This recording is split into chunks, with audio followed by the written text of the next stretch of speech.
Hello everyone, thank you so much for joining me today. It is Tuesday, 20 to 3 Australian Eastern Standard Time. Before I begin what I'm going to discuss today, I would like to say a deep and overwhelming thank you to all my new subscribers, to all those who take the time out to watch my videos, to everyone who takes their own time out of their own life to comment, because commenting takes a lot of time, dear viewers, and I so appreciate that.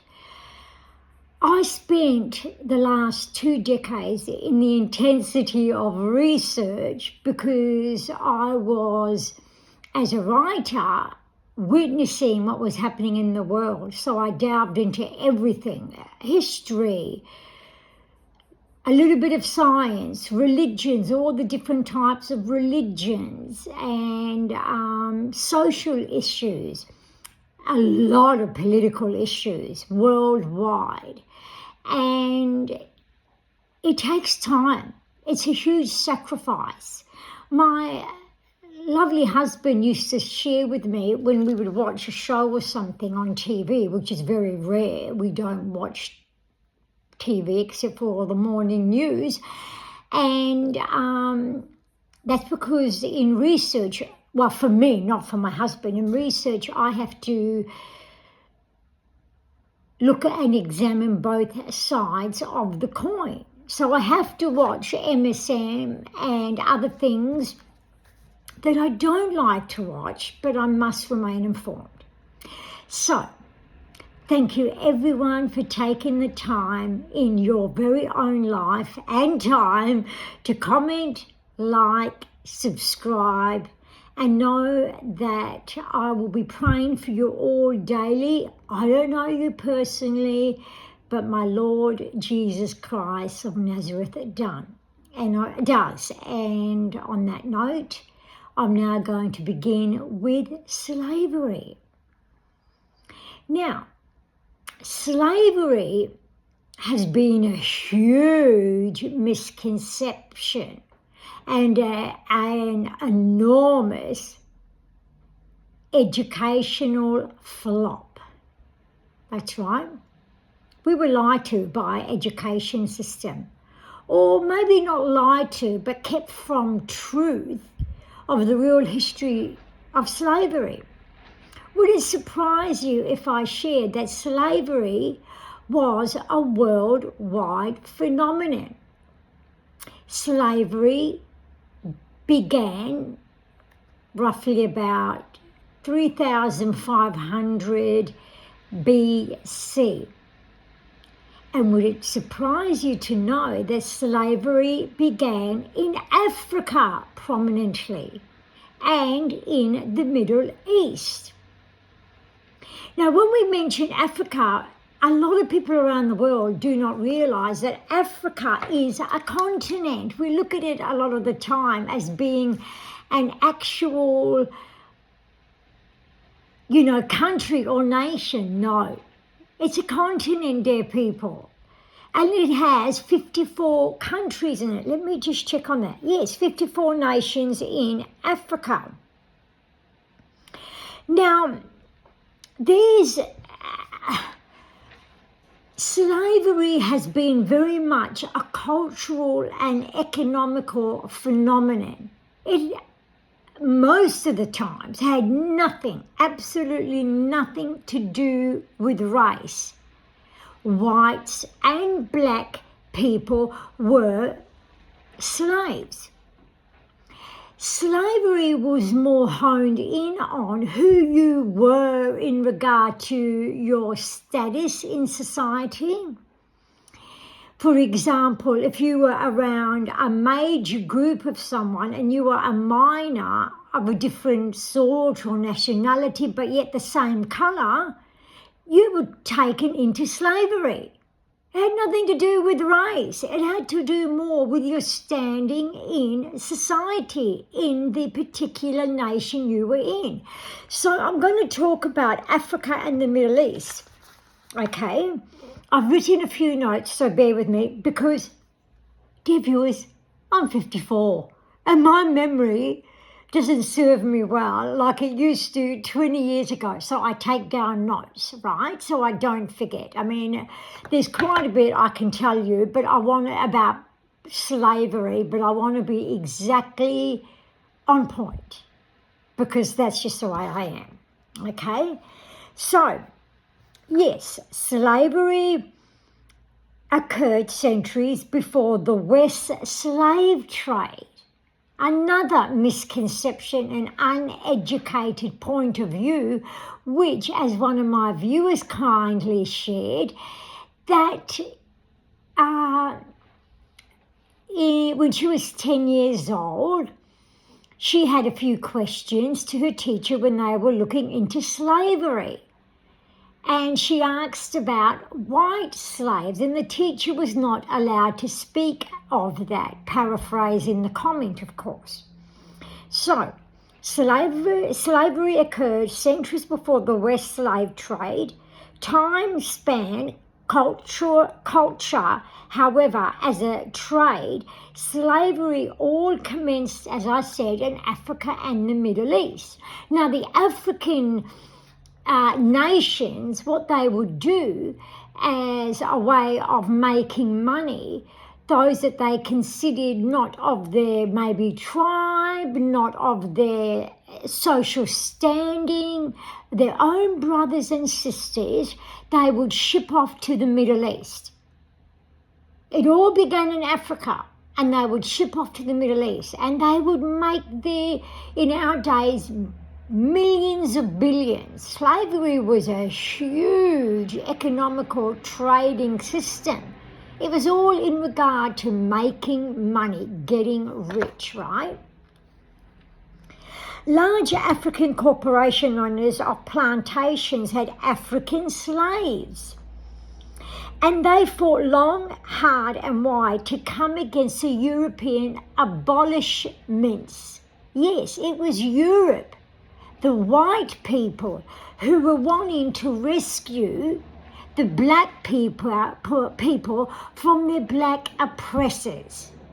That's right, the nations throughout Africa, right? However, the African nations stood strongly against these abolishers. They did not want the slave trade industry to stop because of their plantations in cotton, silver, gold, mining, and the sorts. These African slave traders were very passionate to keep their brothers and sisters in the trade, in bondage, uneducated and oppressed. Male slaves of African origin by Africans were actually castrated. And do you want to know why? Because this is the absolute inhumane aspect of slavery, right? Why they castrated them is they didn't want them to produce on their lands, on their plantations. Rather, they wanted, those Middle Eastern countries wanted Africa to send them more of their brother and sisters' African slave trade. So they castrated them. It is horrific. Not only did they castrate them, but their voyage on ships, as we or most would know, was so inhumane, so disgustingly filthy, with feces, urine, vomit. Most of them didn't survive the journey. The Africans were always put on the lower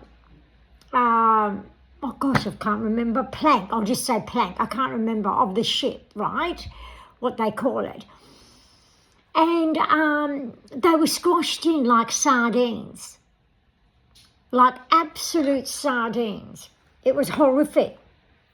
Male slaves of African origin by Africans would not produce children, Rather, traders would return to Africa to bring more slaves, as I explained. Female domestic slavery was rampant in Mali. That's right, Mali is an African nation.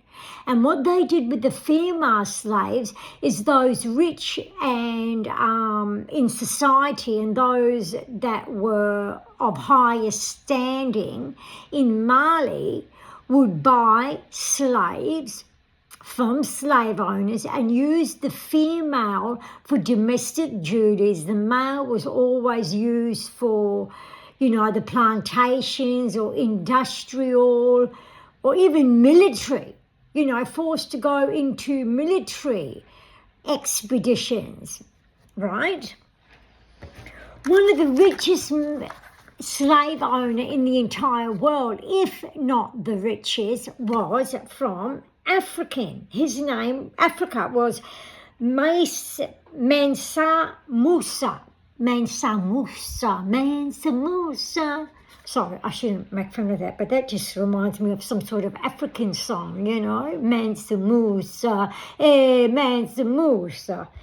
And he was a ruler of the Mali Empire. You see, history doesn't teach us about how wealthy and strongly African nations stood in society before 600. Before 600 AD. We're not taught any of that. We're just taught about, more modern day slavery, starting from the 1700s or the 1500s onward, maybe the 13th century. The irony, when it was always in every culture, every tribe, every nation, every language, right throughout the entire world. So Mansa Musa was the ruler of the Mali Empire. He would travel his ships and his transport with African slaves to produce sugar, salt, and gold. This multi-rich African man was hailed as a hero by Africans worldwide, yet he was the most occupants of slaves and the richest of gold. He had the most amount of gold and was the richest in gold in the entire world of his time. And they hailed him as a hero in the Mali Empire when the Mali Empire was strong. In Africa, slavery represented opulence and riches of an African individual or a family. So it was considered very highly, how would I name it? Very highly desired. And you were actually looked on as being very successful to have slaves. It wasn't a look down thing, it was a raise up thing. How ironic. And to my dear African American friends and my African friends and those that view, please know, this is nothing, I hold nothing against African Americans or Africans. This was the time, the culture of the age. It was very normal. We see it in the Bible. Was it God's will? No. But God gave man his free will. We must remember that. Also, Jesus said that he came to set the captives free. Slavery was part of being in captivity. Not only that, Paul also talked about slaves and how their masters should treat them, and how slaves should treat their masters. It was more of a cultural thing for economic and societal objectives. Nothing to do with race. And you'll hear about the American side in a minute. The most horrific thing is that a lot of people don't know is that African slaves, oh dear Lord, it's awful. It breaks my heart to bits. African slaves were used as human sacrifices to prominent people in a tribe, in an African nation tribe, or a king, or anyone of honourable position. They were actually sacrificed in some form or another, whether it was burning, whether it was being cut up, stoned, whatever was the death design of the day. Because we know in ancient times they all had different death designs that they did. And that was one of the things they did, or to their god, or to their gods, because Africa was filled with a lot of, it still is, witch doctors, all these pagan gods, and that's what they would do with their African slaves.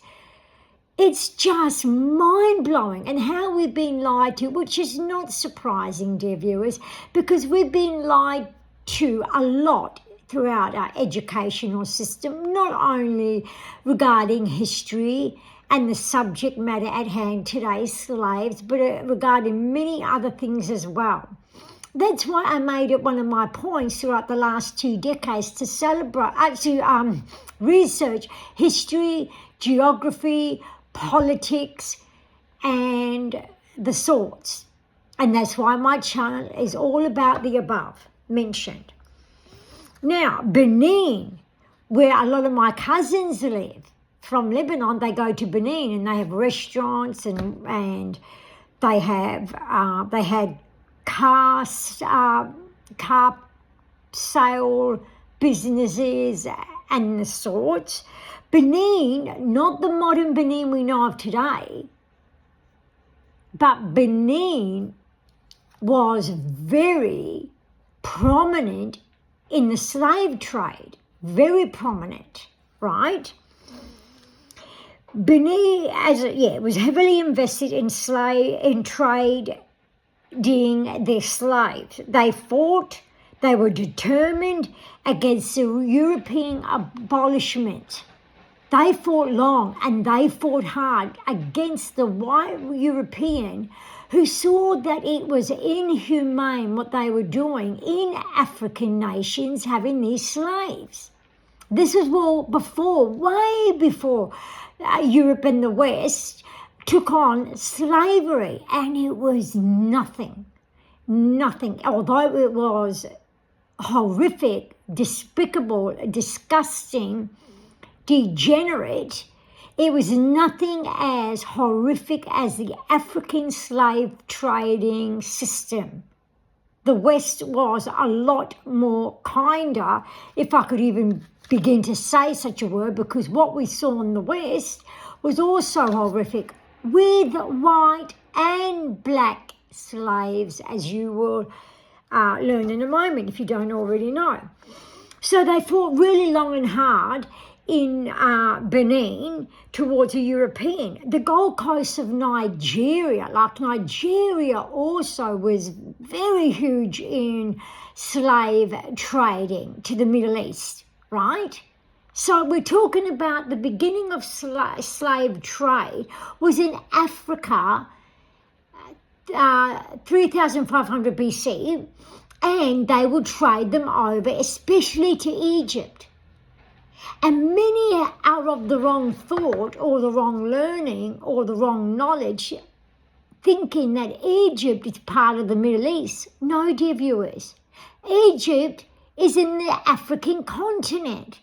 And Africa was huge in the trade industry towards Egypt. It was one of their first countries one of their first that they traded to. Egypt had slaves galore, the pharaoh's children, those in the upper class sector of society. Egypt was huge. So the Gold Coast of Nigeria was deeply involved in slave tradings. Again, the Africans will ship off slaves to the Middle East. The Middle East will utilize them as they required. And what they did in the Middle East is the other reason for castrating them is they didn't, as I said, they didn't want them to produce. They actually wanted to go back to Africa, by and through the African slave owners and traders, and buy more slaves. How heinous. And the Africans loved that because they would make money. They didn't, they would make money. And it was great for their own financial, own economic and power gain. Nigeria actually has 200 different dialects. It's huge in their dialect area. So if you had one area of people that were really in the majority of a certain dialect and those that were in a minority, they would grab them as slaves. That's how the slaving industry worked. Again, I'm repeating myself as I often do. Not about race, had nothing to do with race. Stop believing all these lies our government and the education system want to pump into our minds and indoctrinate us to believe. They are lies. This is why this teacher obviously wouldn't allow one of my viewers to learn about the truth about slavery. She wasn't allowed to teach it because of the agenda. The West slave trade came about via the influence of Africa and the Middle East. The West began to see, hey, they're progressing in industry, in economy, in culture. So the West took that on, the slave trade on, right? So after the Middle East people started utilizing slaves, the future opened a lucrative trade to the West. This is where, now remember, I shared 3,500 BC. When it started in the West, 1526. Africa transported between 10 to 12 million black slaves for the slave industry. These slaves were traded to the Americas, hence where we get the triangular trade. Before this period, Africans were brought as slaves directly from Europe, right? That was before the Americas. Even native inhabitants were used as slaves. Yes, I'm sure a lot of us know that. Even the natives of the land were used as slaves. These people that were transported were from Central and West Africa, transported by West Africans themselves. I hope this is opening a lot of eyes to the lies that we've been told about the African Americans that were originally from Africa, and their own brothers and sisters sold them to the Americas to become slaves. Africans were deeply involved in selling African slaves as property to the Europeans first, before it came to the Americas. They used European middlemen to achieve the objective of selling these slaves. These slaves were later on known as the slave trade. They were degradingly utilized, similar to cattle. Actually, even the cows, goats, and lambs were treated better than slaves. Why? Because they produced food. Food produced income. Income raised the economy of the nations that had these slaves and these produce. The slaves were just horrifically abused. Inhumane. It was really quite disgraceful. One thing that became known is the European slave traders were, guess what? Cannibals. Yep, they practiced cannibalism. What they would do is, it is reported, they would kill their slaves, cut them up, and then cook them. That could have been a pagan ritual, but cannibalism in the slave trading industry was very big in the European slave trade. Now we get to the triangular, as I shared before, slave trade, the American slavery. They were used for the plantations as well, more prominently for the plantations, right? Where there was cotton, where there was silver, gold, and the likes. And slaves in the Americas was really only for the plantations, even though owners, some of them would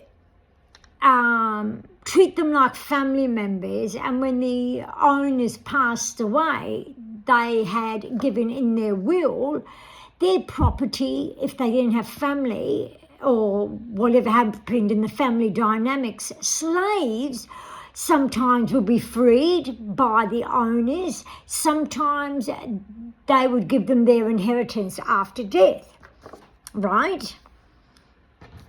Slaves were the essential to the economy in Europe, as I explained, as well as in American plantations that were enriched with resources that they would export. Slaves were the import, resources were the export. The Americans would transport products that were sold and worked with through the slave trade. And who would they sell them to? Back to the slave owners in the African nations. That's right. In 1854, the Republican Party was created solely for ending slavery. They hated it.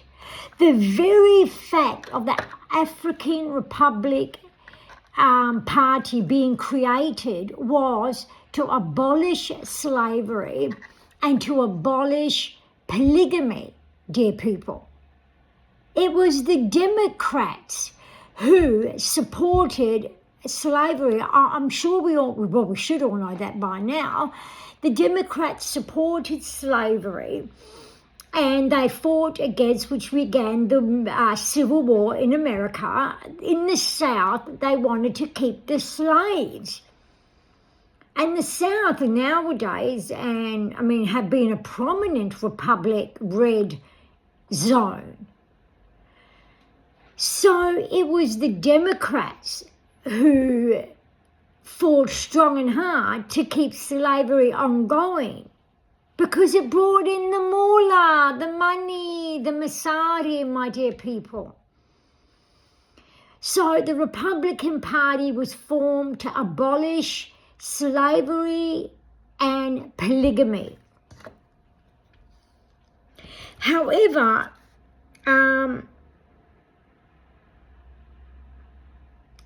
the Democratic Party, on the other hand, was all for slavery and created Jim Crow to keep the people of the United States divided, just as they're doing now.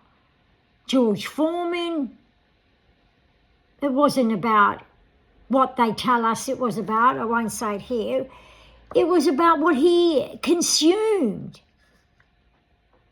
That's unaliving so many people around the world, starting with F, ending with L. One of my friends' very own son almost was unalived by it. But thankfully, through the anguish and the horrors they endured, he's now back on track and he's quite successful. But they endured heaps. Now going on to the white slaves. Yes, there were white slaves too, dear viewers, hugely in the slave industry. The Kingdom of Benin especially had white slaves. Benin is in Africa. It was heavily invested in African slave trade, and again, Benin opposed the European abolishments of slave. North Africa received over 1.2 million white slaves from Benin. White. Again, it had nothing to do with colour or race. It had to do with the society at the time, who was greater, who was lesser, who they could oppress in the majority from the minority. 1/5 of the 1797 USA budget, 1/5, dear viewers, was used to pay for freeing these white slaves from Benin and return them to North America. Now, the other prominent slave trading area was with the Ottoman Empire. Yes, the Islamic Ottoman Empire. In Islam, slaves, even to this day, in Saudi Arabia, they actually would say, maids and whatnot, even in Lebanon, and they treat them awfully, and they are unalived, they are essayed, they are paid minimal. They can't even survive. It is horrific. In fact, I remember there was a rally in Lebanon quite a few years ago about concerning Filipino female maids. An average family would have 1 to 3 maids, an average everyday family in Lebanon. And most of these women didn't work. It just shook me to the bone. I mean, if I was in Lebanon, you can imagine how I'd be raising awareness for that and advocating for that. So, yes, the Ottoman Empire lasted for 600 years, from the 1300s to the late 1800s, 1922.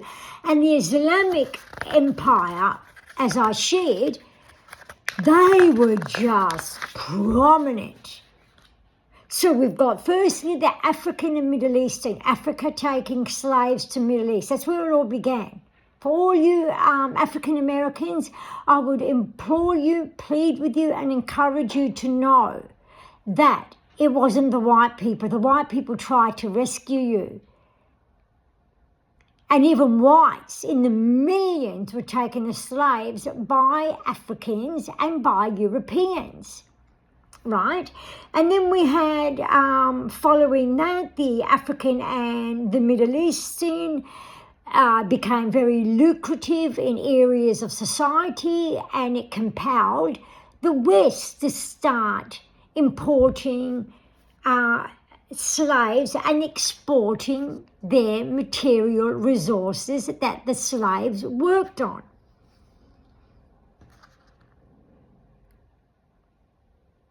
Yeah, as I've got here, it wasn't only the natives of an occupied land. Slaves were marked and traded as slaves for being simply different. That's all.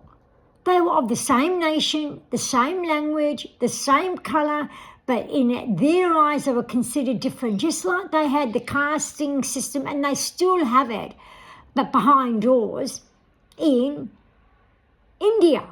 That still exists, even though it's against the law. People still have it ingrained in their mind. The whiter you are, the more prominent and the more favourable in India you're looked at. The darker you are, the more degrading and you're looked at downwards in India. Even though it's not law anymore, it's still in the mind and hearts of the Indian people. Not all, but many. White slaves, yes, this is great, the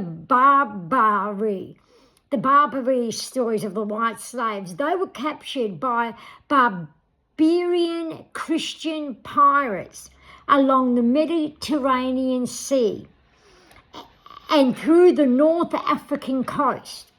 between the 16th and the 19th century. These pirates were from Morocco, Tunisia, Libya, all African nations, Algeria in North Africa. Also, here we go again with the European nations. Also from Italy, Spain and Ireland, from different religion. It wasn't always organised religion, Christian religion. In fact, Islam to this day in many African and some European countries and the Middle Eastern countries still have slaves. But it's not spoken about. It's not shouted on the rooftop because everybody wants to close their eyes and minds to it because it brings in the money, the despicable, disgusting money. Today you could be rich. As that fool that Jesus said, he was a fool that hoarded all his belongings, made a new shed. Well, what did he call it? Barn. Made a new barn. And he said, oh, what am I going to do with all this, all the material things I've bought in my riches? I'm paraphrasing. Please know that. I don't like to wrongly speak the word of God because it's so holy and precious. But he said, what am I going to do? Oh dear, look at me, look at all I have. Oh, I know what I'll do. I will go and build a bigger barn.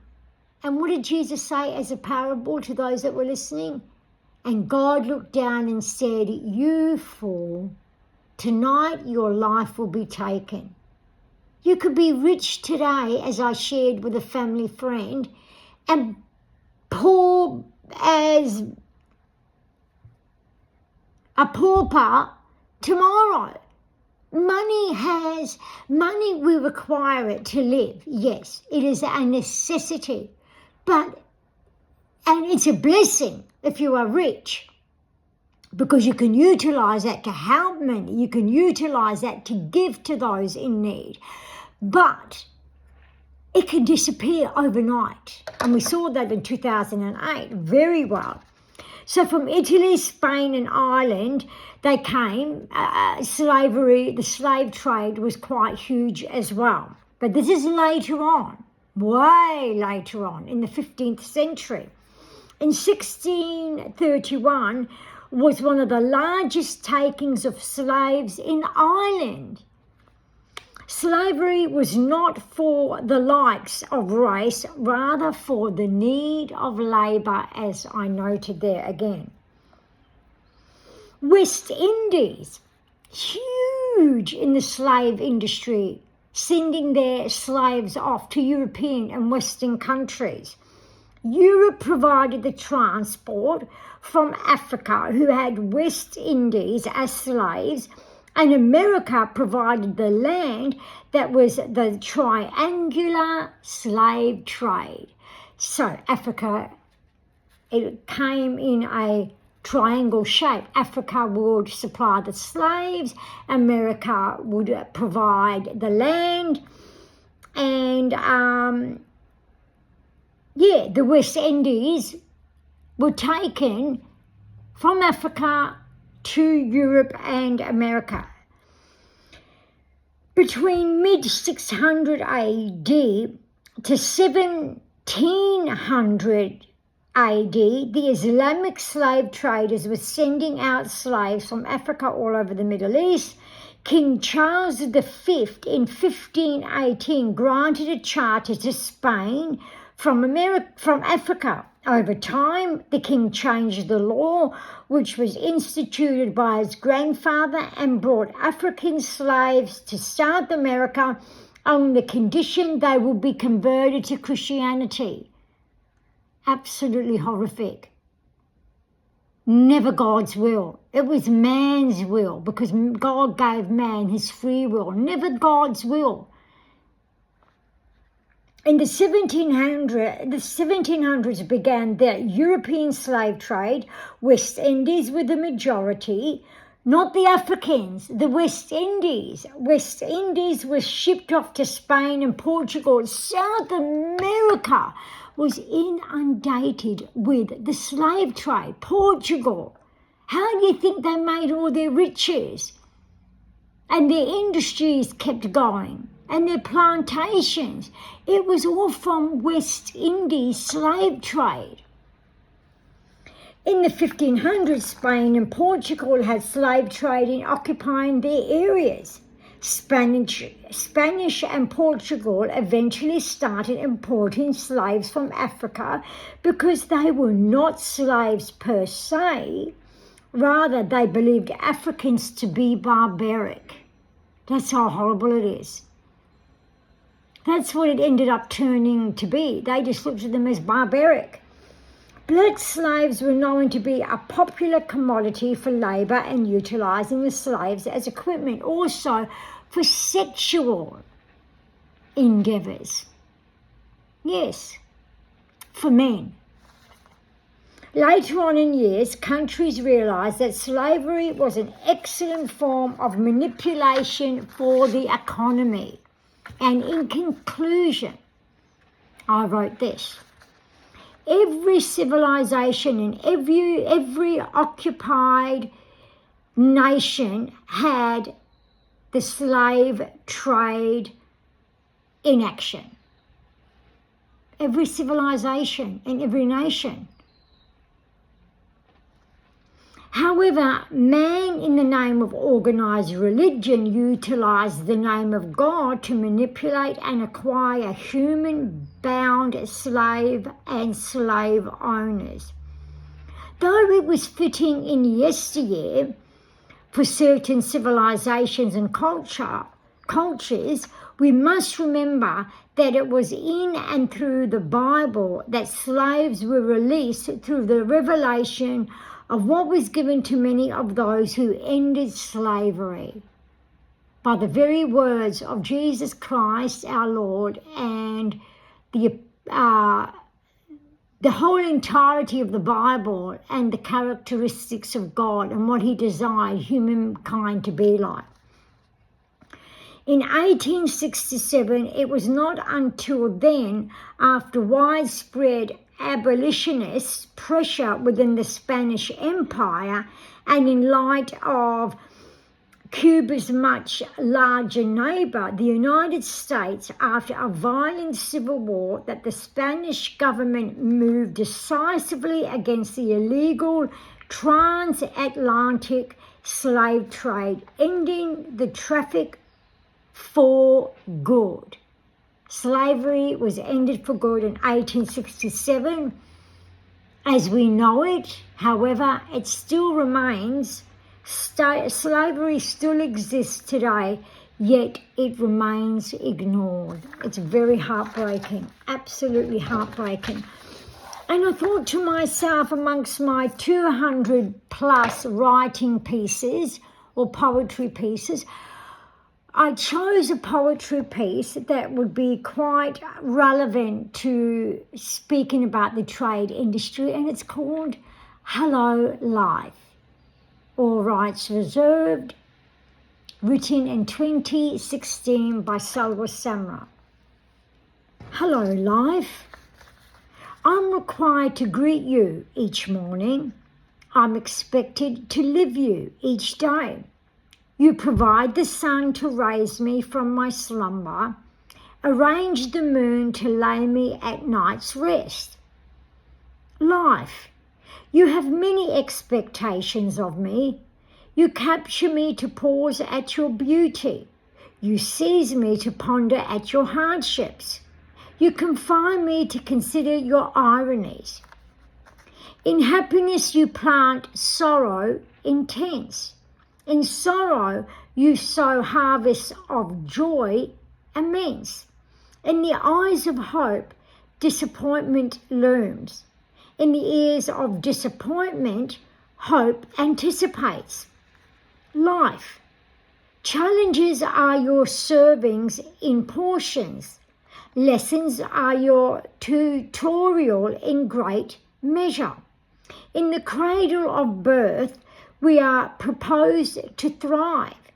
In the crib of late years, we brave confrontations. Life. Love is your potion.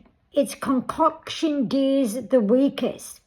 Love empowers and it dismantles the heart of humanity. Love's conquest in life is to live it in love or wither. Fade me from love's intensity, sometimes it's required. Life. Is it the heart you long for in your living? Is it the mind you provoke in your quest? The mantle of functioning, rejoice in contradictions. Execution of implantations cultivates life's expectations. Life. Do you laugh at humanity's attempt to live? Do you sob at society's covetousness of power? The vain efforts of mankind cause you to gasp. Latter is the former of yesterday's today you share. Life lives in the palm of our hands. Among the pride of choice we banter. In the grasp of our breath, inhale us you do. In earnest endowment, strengthen our resolve to live. Hello, life. Thank you so much, everyone, for joining me today. I hope the topic on slavery and its widespread phenomenon throughout history has enlightened you today, helped you to understand that it wasn't a modern day situation, occurrence. It went way back in civilization, in time, in ancient time, and it still sadly exists today. And I pray deeply that it would end in every nation, tribe, and language, because our Lord Jesus Christ did not come that we will be enslaved or slaves. He came to give life, and life in its abundance according to the living word of God and his very own will. Thank you all for watching. I'll see you next on my next video. Au revoir.